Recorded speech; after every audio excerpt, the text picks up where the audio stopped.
इनके चरणों के धूलि से एक सीधा पत्थर बनकर विराज हुए। ये वही मुनि है गौतम मुनि जी। महामुनि गौतम जी दक्षिण में एक ब्रह्म नामक पर्वत है जिस पर हजारों वर्षों तक तपस्या किया, और लगभग उस समय 100 वर्षों से बरसात नहीं हुई। अकाल सूखा पड़ गया, पानी पीने के लिए कहीं नहीं मिल रहा था, सारे वृक्ष और पौधे सूख गए। उस समय आए संकट से मुक्ति दिलाने के लिए कई ऋषि मुनियों ने समाधि ले लिया। तब गौतम ऋषि ने इस संकट को दूर करने के लिए वर्षा के देव, जल के देवता कौन है पता है आपको? वरुण देवता।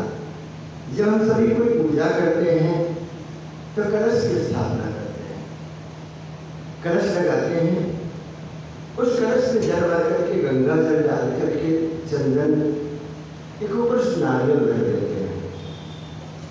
तो उस कलश को, वो तो है तो कलश, लेकिन उसमें किसका आवाहन और पूजन किया जाता है? उसमें जल के देवता वरुण देवता का आवाहन किया जाता है। तो गौतम ऋषि ने भी वही कार्य किया, क्योंकि सूखा पड़ गया है, बरसात कई सालों से नहीं हुई, तो उन्होंने भी जल के देवता वरुण देवता का पूजन किया। 6 महीने तक गौतम ऋषि जी ने घोर तप किया। तो उनकी तपस्या से प्रसन्न होकर के वरुण देव प्रकट हो गए। वरुण देव ने कहा, हे महामुनि, आप वरदान मांगो, क्या मांगना चाहते हो? तब गौतम ऋषि जी बोले कि हे भगवान, मैं तो यही चाहता हूं कि सारा संसार बरसात न होने के कारण परेशान है, आप ऐसी बरसात करवाएं जिससे लोगों के कष्ट दूर हो जाए। महर्षि गौतम के वचन को सुन करके वरुण देव जी बोले, वरुण देव जी ने कहा कि इस संकट को मैं तो दूर नहीं कर पाऊंगा, इस संकट को दूर करेंगे भगवान भोलेनाथ जी।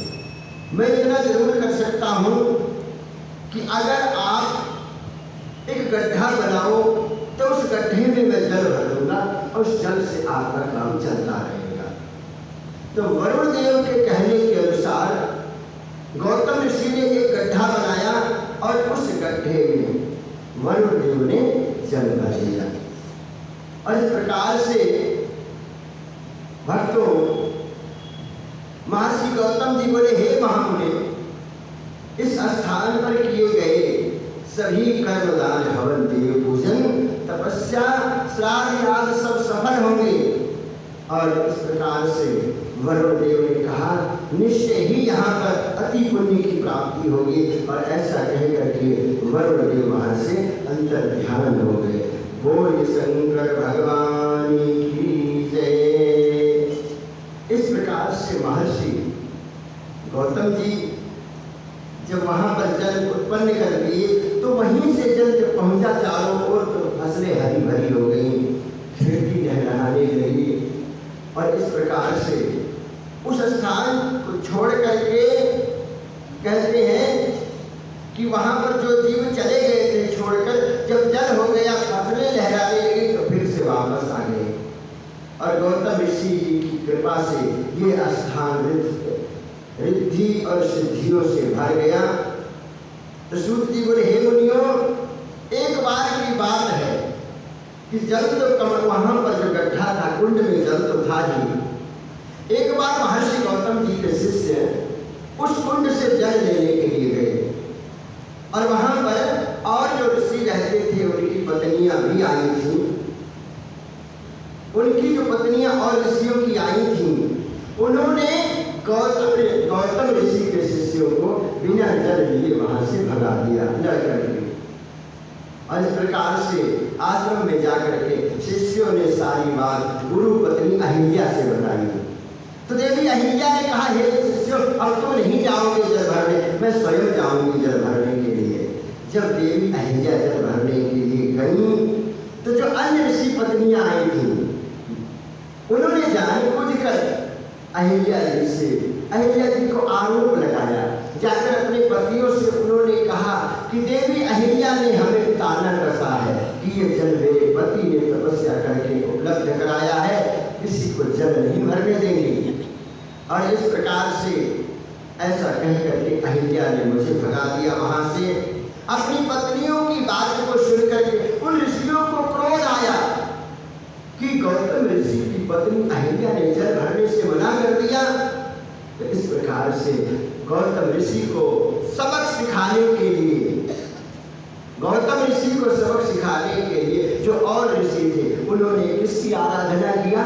गणेश जी की। उन्होंने गणेश जी की पूजा अर्चना किया और गणेश जी वहां पर पहुंचे। बोले गणेश भगवान की जय। गणेश जी ने कहा, हे ऋषियों, किस लिए हमें जो है बुलाया है? मेरा पूजन करके क्या वरदान मांगना चाहते हो? तो इस प्रकार से उन्होंने कहा कि हे विघ्न विनायक गणपति जी, हम ये चाहते हैं कि गौतम ऋषि ये जगह ही छोड़कर चले जाए। बताओ, सबका कल्याण कर रहे थे गौतम ऋषि जी बेचारे। उन्होंने जो जल उपलब्ध कराया और यहाँ जब मिलने लगा तो उन ऋषियों को ऐसी उनसे ईर्ष्या हुई कि अब गणपति जी से कहते वो जगह ही छोड़कर चले जाए। गणपति जी ने कहा, हे ऋषियों, तुम्हारी भावना ठीक नहीं है, तुम्हारी ये इच्छाएं सही नहीं है। उन्होंने तो कोई अपराध भी नहीं किया है, फिर उनका बुरा क्यों सोचते हो तुम? और आप कोई वरदान मांग लो। जब ऋषि नहीं माने, ऋषियों ने कहा, नहीं गणपति जी, अगर वरदान देना है तो यही दीजिए कि गौतम ऋषि स्थान छोड़कर ही चले जाए। तो गणपति जी ने कहा, क्या बताऊं, अब इन्होंने तपस्या करके मुझे बुलाया है, अब इनका भी कहना मानना पड़ेगा। गौतम ऋषि जी को गणपति जी ने कहा, ठीक है। उसी समय गणपति जी ने क्या किया कि एक गाय का रूप बनाया और खेत में पहुंच गए जहां फसलें लहरा रही थी। उस खेत के अंदर जब गए और जब खाने लगे, कौन? नकली गाय, मायावी गाय उस खेत के अंदर पहुंची। कौन गाय बनकर गए? मेरे गणपति जी गए। तो गौतम ऋषि जी ने देखा कि खेत के अंदर गाय फसल का नुकसान कर रही है। तो गौतम ऋषि जी ने क्या किया, एक तिनका उठा करके उसको मारा गाय को। और वो गाय, बताओ तिनका क्या होता है? कुछ भी नहीं होता। गाय लेकिन वहीं खेत में ही मर गई। वो ऋषि वहीं दूर से सारे देख रहे थे जिन्होंने ऐसी माया रचाई थी। उस सब ऋषियों ने आकर के शोर मचाया कि गौतम ऋषि जी ने तो गौ हत्या कर दिया, इनको देश निकाला होना चाहिए। अब बताओ, गौतम ऋषि जी बेचारे वहां पर सारे शिष्य आ गए जो गौतम ऋषि जी से वैर करते थे और उनको वहां से कहा कि इस स्थान को छोड़ करके आज ही जाने पड़ेगा, क्योंकि गौ हत्यारा हमारे बीच में नहीं रह सकता है। गौतम ऋषि जी ने कहा, मैं जरूर जाऊंगा, लेकिन एक बात ये तो बताओ कि इसका प्रायश्चित क्या होगा इस पाप का? इस प्रकार से उन ऋषियों ने कहा, इसका प्रायश्चित यह है कि आपको पतित पावनी गंगा प्रकट करनी पड़ेगी और भगवान भोलेनाथ की तपस्या करके उनकी आराधना करना होगा। और इस प्रकार से गौतम ऋषि जी ने कहा, ठीक है। गौतम ऋषि जी वहां से निकल पड़े। बोले शंकर भगवान की जय। गौतम ऋषि जी कहाँ गए?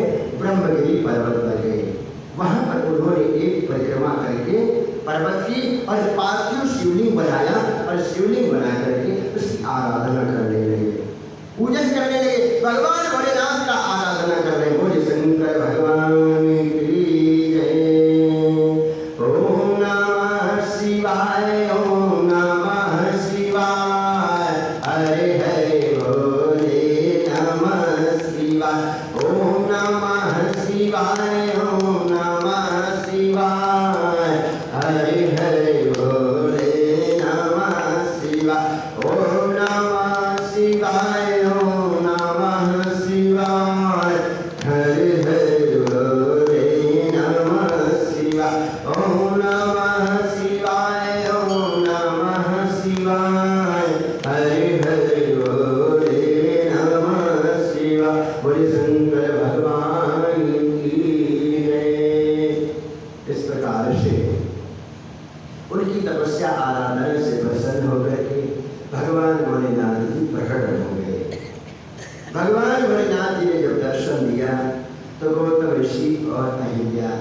दोनों ने भगवान के श्री चरणों में प्रणाम किया। भगवान शंकर जी बोले कि हे महर्षि, हम तुम्हारी आराधना से बहुत प्रसन्न हैं। तुम दोनों वरदान मांगो, क्या वरदान मांगना चाहते हो?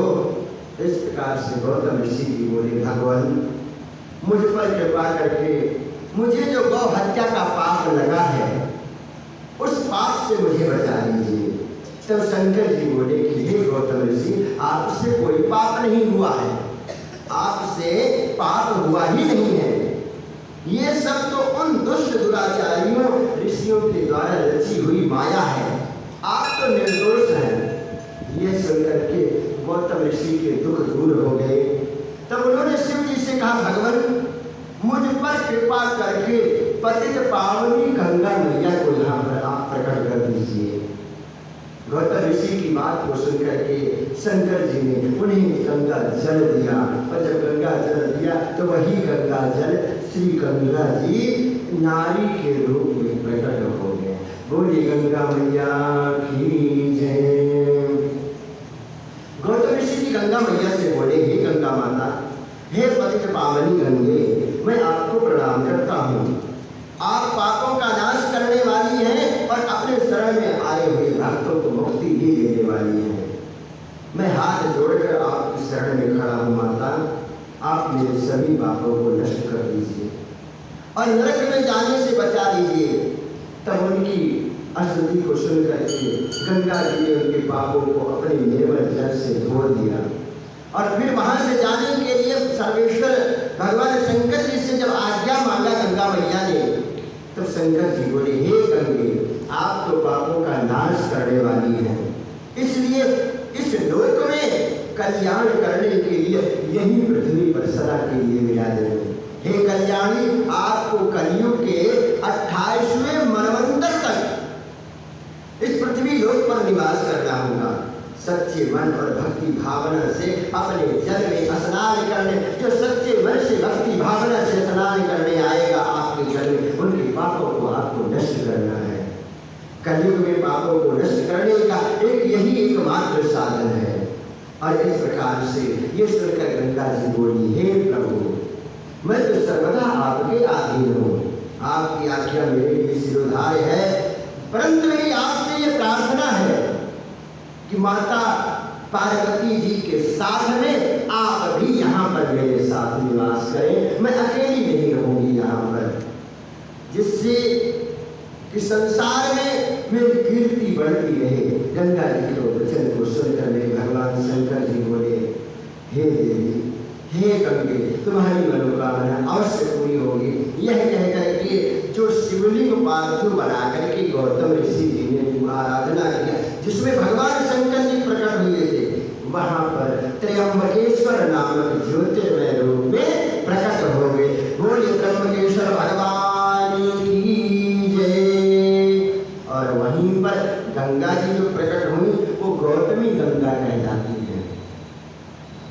भक्तों, उन ऋषियों को पता लगा जिन्होंने ऐसी माया रची थी कि गौतम ऋषि ने अपनी तपस्या से गंगा को प्रकट कर दिया और भगवान भोलेनाथ उस शिवलिंग में समाये हैं। तो वो ऋषि आए दर्शन करने के लिए सारे कि हम भी गंगा मैया के दर्शन करेंगे।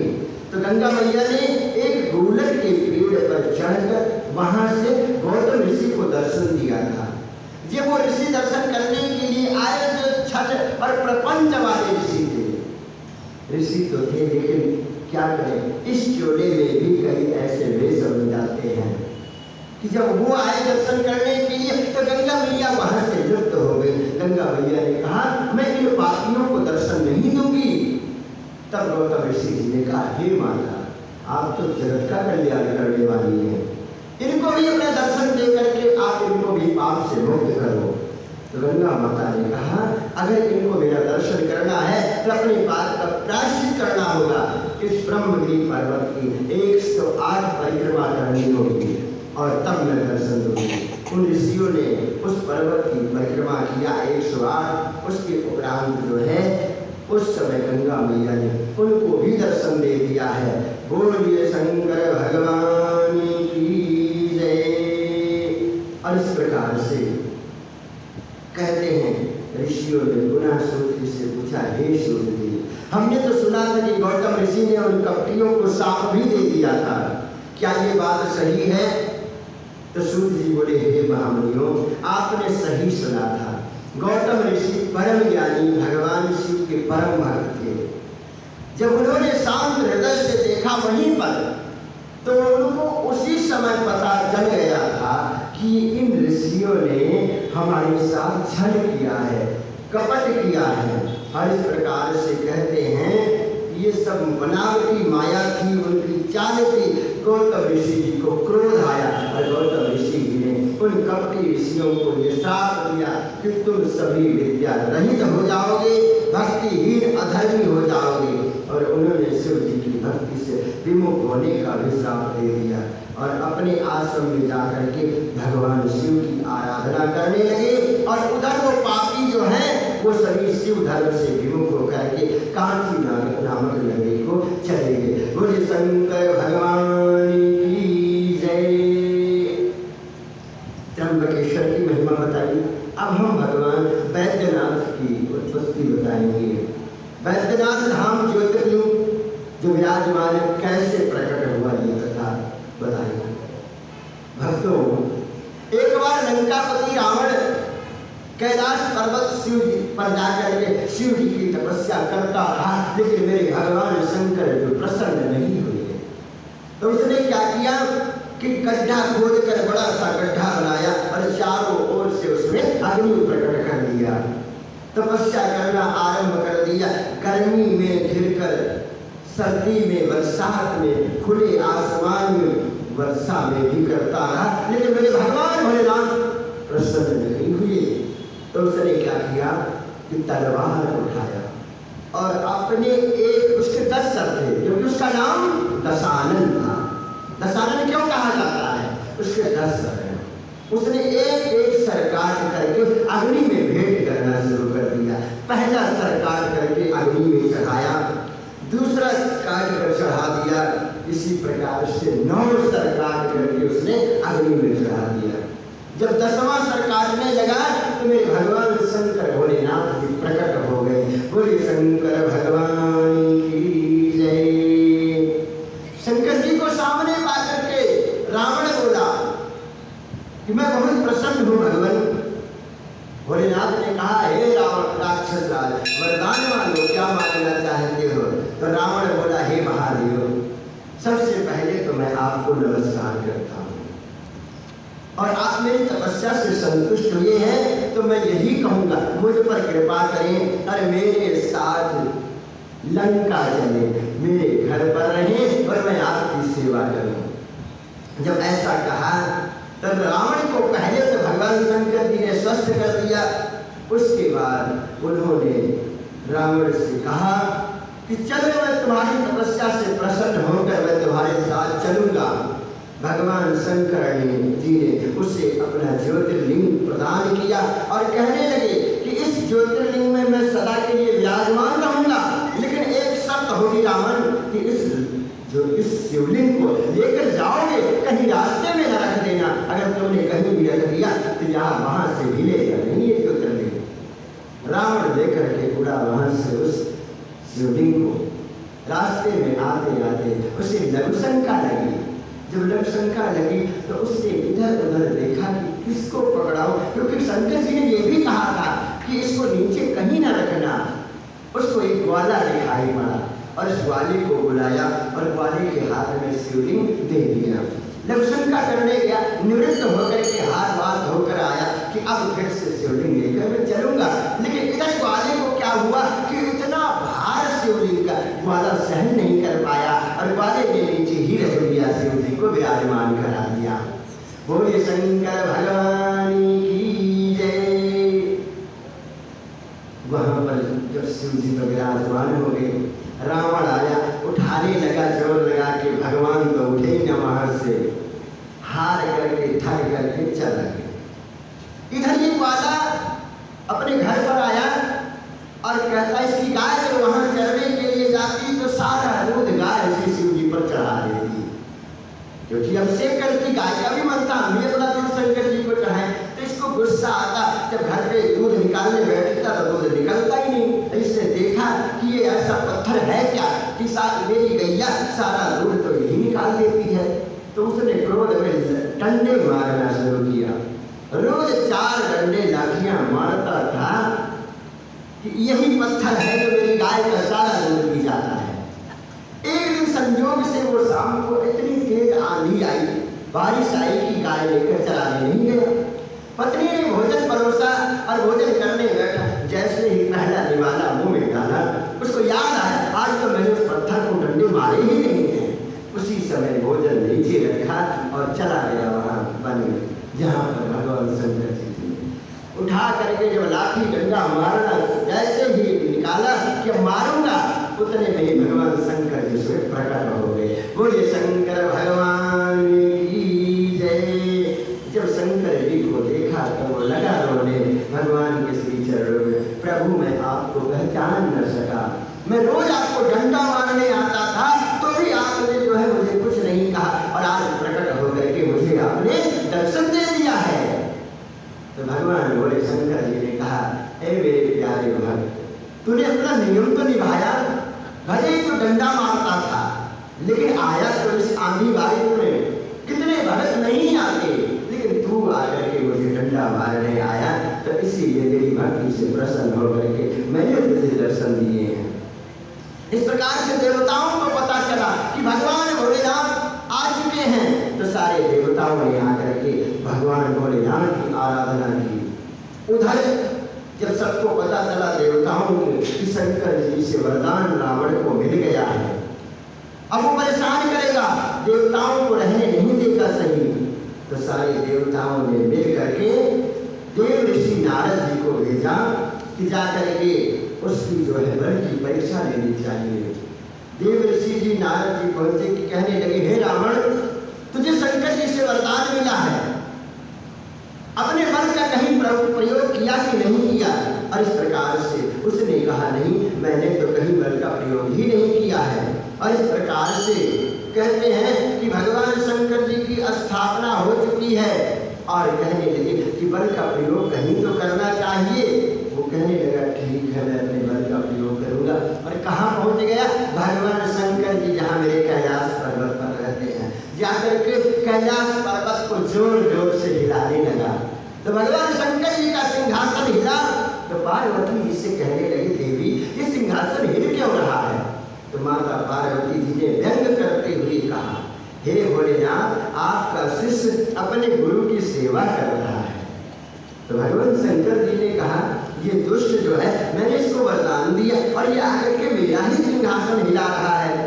तो भगवान शंकर जी को क्रोध आया। भगवान शंकर जी ने कहा, ऐ दुर्बुद्धि रावण, तू बल पा करके घमंडी हो गया है और मेरे ही निवास को तूने जो है अपने बल का प्रयोग किया है, इसलिए मैं तुझे श्राप देता हूँ कि तेरा घमंड नष्ट हो जाएगा और तेरी इन भुजाओं को काटने वाला पुरुष शीघ्र ही प्रकट होगा। ये सुनकर रावण को कोई दुख नहीं हुआ, वो अपने लंका लौट आया। और इस प्रकार से मैं भक्तों, आपने भगवान वैद्यनाथेश्वर नामक शिवलिंग की महात्म को सुना है, जो मनुष्य के सभी पापों को नाश करने वाला है तथा इस शिवलोक की प्राप्ति कराने वाला है। अब आगे अन्य प्रसंग और भी आते हैं। दारुका राक्षसी ने किस प्रकार से भगवान की आराधना किया, नागेश्वर ज्योतिर्लिंग के बारे में, और भक्तों ये सारे प्रसंग कल की कथा में बताएंगे और आज की कथा यहीं पर विराम करेंगे भगवान शंकर जी के नामों को गाते हुए। बोले शंकर भगवान की जय। हरे हरे महादेव शंभो काशी विश्वनाथ गंगे। हरे हरे महादेव शंभो काशी विश्वनाथ गंगे। काशी विश्वनाथ गंगे गौरा पार्वती संगे। काशी विश्वनाथ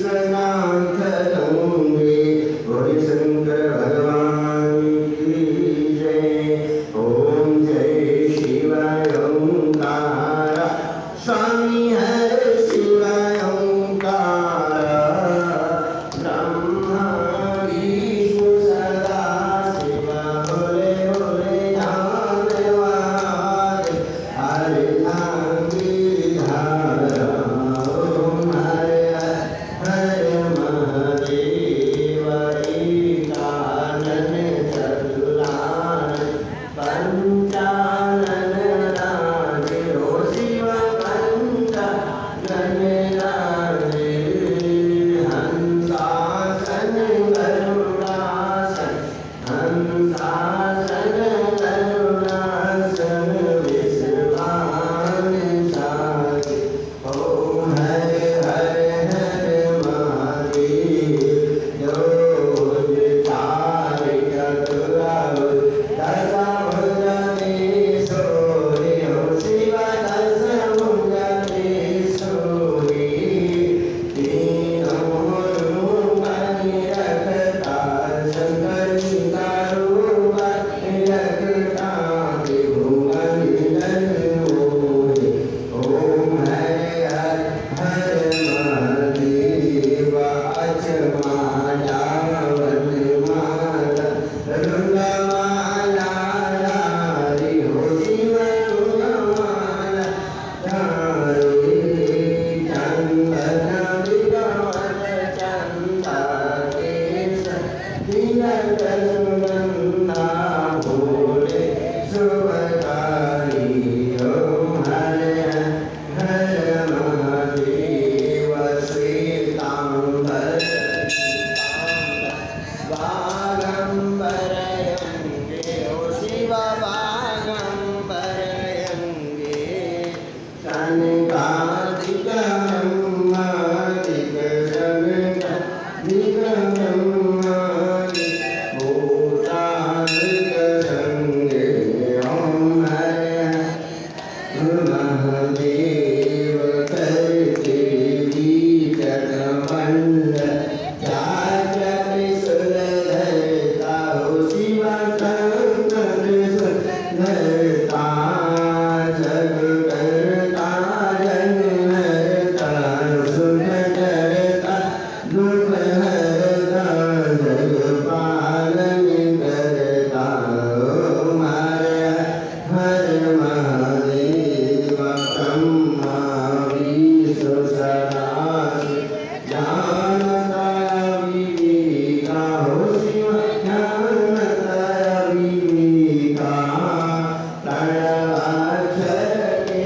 मध्य ओम अक्षर मध्य तीनों एका ओम हरे हरे महादेव काशी विश्वनाथ विराज नंद ब्रह्मचारी हो शिवानंद ब्रह्मचारी निरवध हो कलनावत सकल दर्शन पावत महिमा हरि भक्त